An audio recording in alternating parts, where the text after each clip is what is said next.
Welcome to my channel. My name is Adobe Editor Analyst, with over 3 years of experience. So in this I just want to show you guys the dashboard, my challenge, my monthly challenge. So I'm open for correction, for any question. If you have any question, feel free to ask. So this dashboard is about international maritime logistic terminal efficiency. So the aim for this analysis is to determine the Suez effect in the efficiency in the logistic company, how it affected their movements, the duration, and every other thing. So yeah, so let's if you want more details of this, I will still post more details on this challenge on how to like follow up with this challenge and every other thing. So here I have this first my first page shows the Swiss effect 2021, everything about 2021. We have the cargo movement count for 2021, 3,000. We have total container. We have the average movement move duration. Yes, average move duration. We have the average duration, that is the night, and the day. Yes, we have a column that contains the day. Don't worry, in my next video I'll show you guys the data sets. Yes, I will show you guys the data set. I will break it down. So here is my my trend. We call this whenever you want to analyze anything that has to do with months, days, we call it trend. So let's say this is like monthly year trend. Yes. So here is my I use why this is like I use filter. Yes, I use filter to filter only 2021. Here is the slicer. We have 2021, we have 2022. We have this data set contains 2021, 2022, 2023, and 2024 data. So now I filtered this page only for 2021. So here we have the Suez Canal disruption begins March 20. If you look at this, you can see you can see the Suez effect. Yeah, the Suez effect, which started in the third month. Yes. Then we also have the movement duration, how it affects it as it increases, as it decreases, the like the move duration also increases. Yes, like in March, here it started the Suez Canal disruption that begins in March.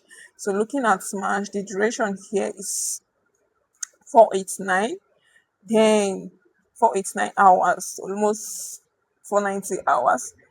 Here is, you see, it's added like almost 3 or 4 hours. In May it drops. In June it added, July added, in August it added. This shows that it's affected this so badly. But nevertheless, if you want more detail on this, I will. Then we also have I have this movement and volume by regional hubs. So here, sorry to take time to load. This is where I have my regional hub comparing that the movement duration trend by regions. Yes, we have AMER, we have APAC, we have EMEA, we have LATAM. So I'll in don't worry, I'll maybe later in my next video I'll break this down, how I create my DAX and how I join my table to make them a one Excel, to make them be in one, because this came in different Excel. We have like four Excel this table. So I just combine them, making them one Excel table in different, like one Excel table that's different sheets. So now we have the regional trend. This is the AMA, the color. Here you can see the color. I still filter this 2021.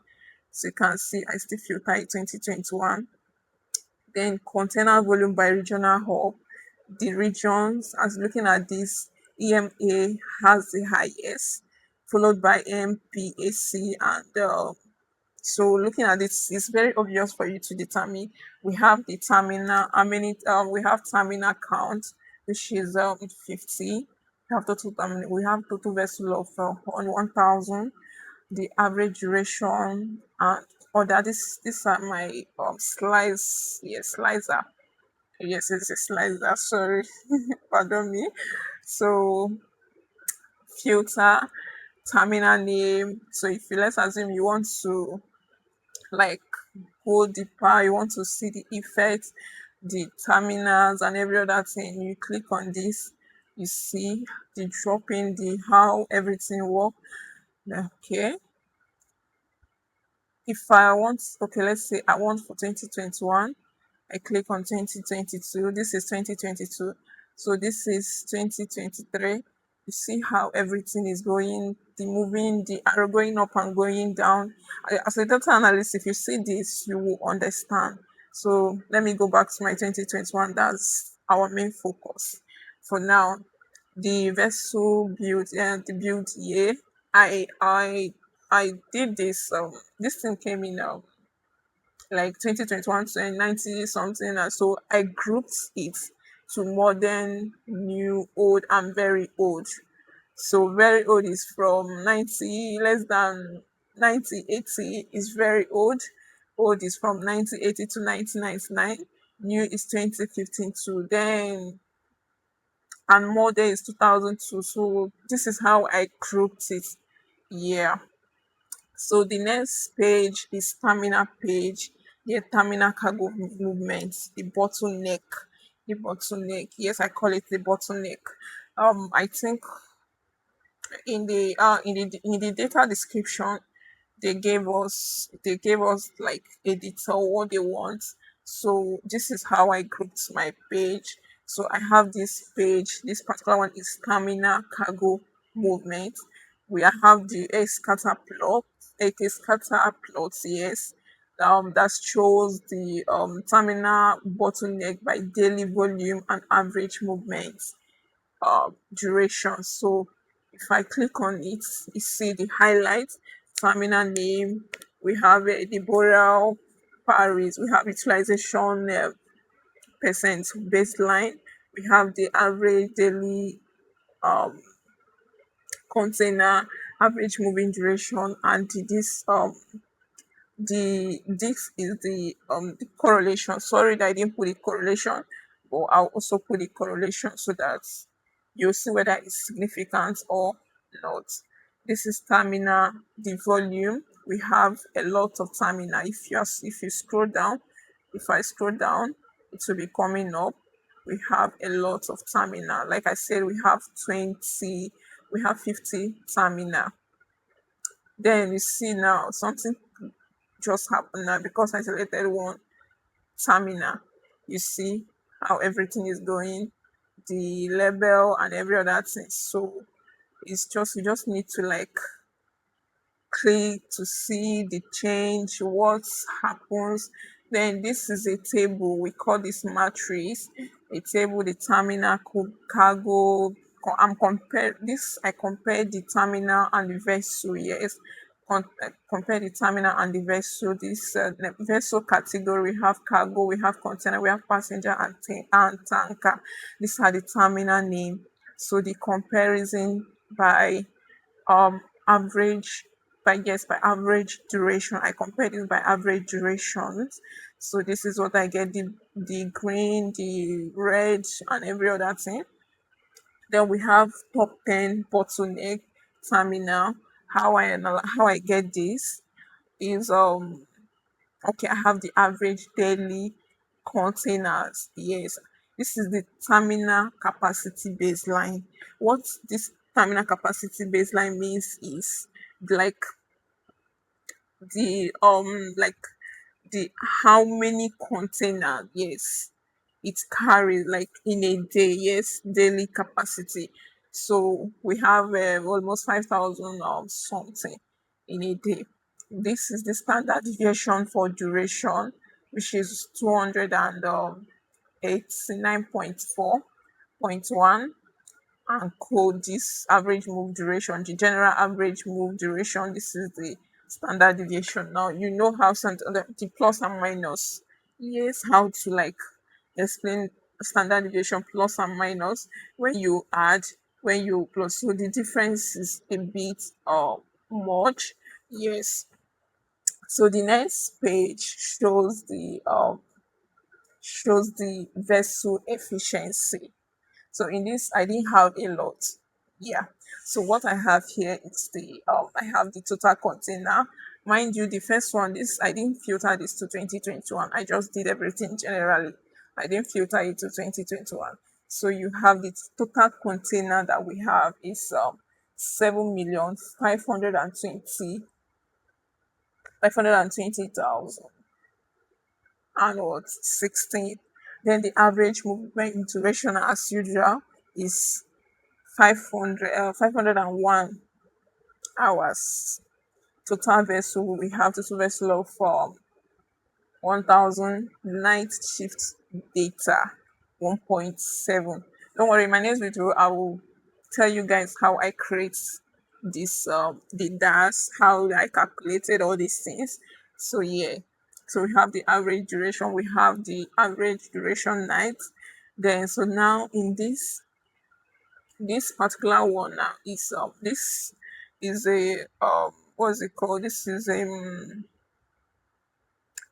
a decomposition tree. Yes, when you are comparing two things, when you are comparing multiple variables. So here I have my what I'm comparing most. I'm trying to determine is the average move duration. We have the terminal name, the capacity, explain what I want to be what I wanted to explain in this. So we have the terminal name, regional hub, we have the vessel category, the building, vessel build year, like the year, the oh yes, the year the vessel was manufactured, yeah, and the shift is like day and night. Looking at this, if you go up, this is terminal name, regional hub, vessel category. So looking at this, I'm in cargo. If you see here, this is where it was highlighted. So it's giving me everything about Sean Martins terminal, everything about the region. Here is the regional hubs, the vessel. So I don't need, what I need is just to like go through it. If I click this, it will switch. If I click here, it will expand. So you see how magic this all these things. If I click at this, then I click this, it will expand. This one that I highlighted are what I'm trying to see, the day, the average day, the average move duration. Looking at this, is mostly for very old. The cargo, the vessel is very old. We have the move duration. Day is almost 561 hours. Imagine.